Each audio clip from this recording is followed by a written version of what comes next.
Hello guys, this is how you protect your logs at home, the one that you're using at home, from ants or even water. So they won't be able to be damaged by the water for a long period of time, so you just have to burn them. You can see what I'm doing.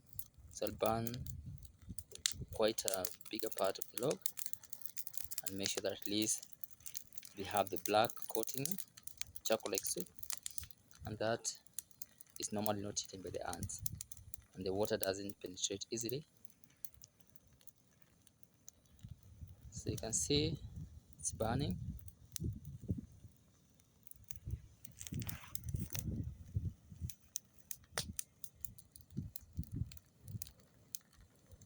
Just burn for some few minutes. Then after that you can pour water to prevent further damage by fire to your logs, then you can be able to use it.